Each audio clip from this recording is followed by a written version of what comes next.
Hello everybody, my name is Alec Mustafayev and I was behind the graphic design for the second Thumoslang book to ever be released, which is titled Thumoslang for Character Renovation.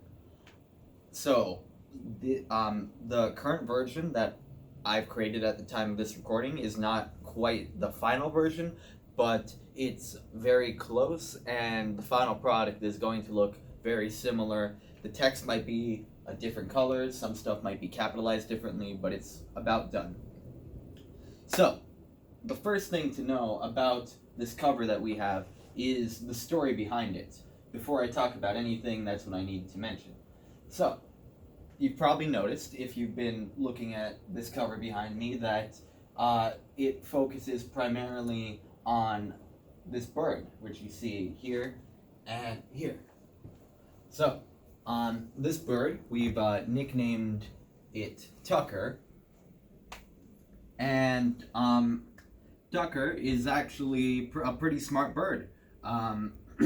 This is an experience that Nick had while in his hometown Bristol, sitting in on a bench in this area right next to a place called East Bay Bike Path. So as he was sitting there, he started to hear a weird clicking noise, like someone was cracking an egg over and over. And he was like, "What, is somebody cooking out here?" And after hearing it, and he wasn't the only one. You can see this guy riding the bike over here. After hearing it a few times, he looked around and saw that this bird kept picking up this like seashell and dropping it, and he thought, is this thing like too big for it and it can't hold it correctly? And then he continued to watch and it just kept doing the same thing over and over. So that's when he realized, wait a minute, this bird is trying to crack this shell open to get the food out of it. So he took a video of it, which is where we got this cover image. And really the importance of this situation is that it's a demonstration of thinking outside of the box, which is exactly what the book Thumoslang for Character Renovation is all about. The book was already being written before this happened, by the way. So, Nick had me design the cover because we work together in that way. So I'm going to explain why everything here is where it is.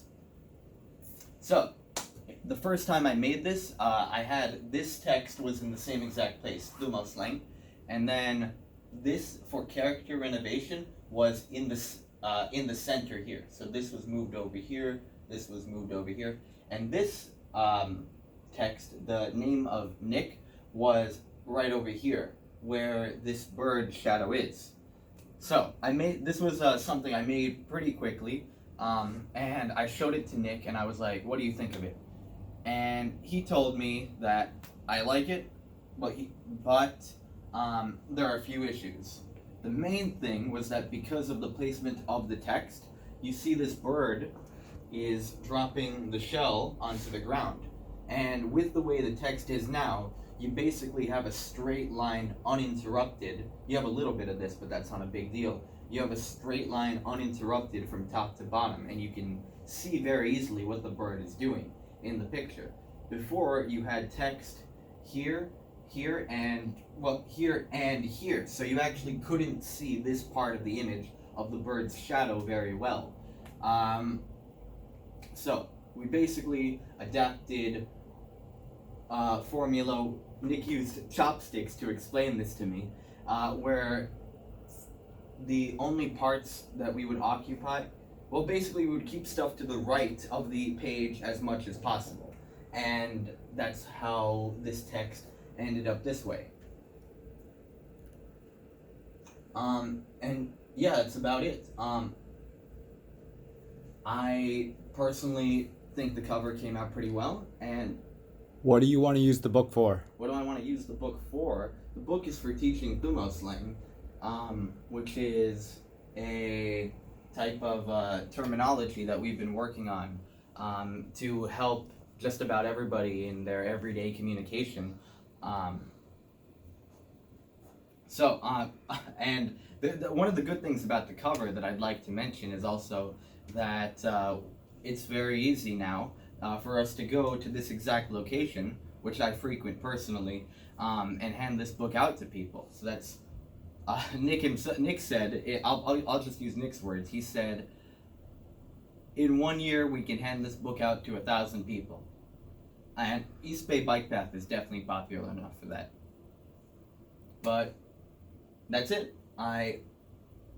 That's the symbolism of the cover. Thanks for listening.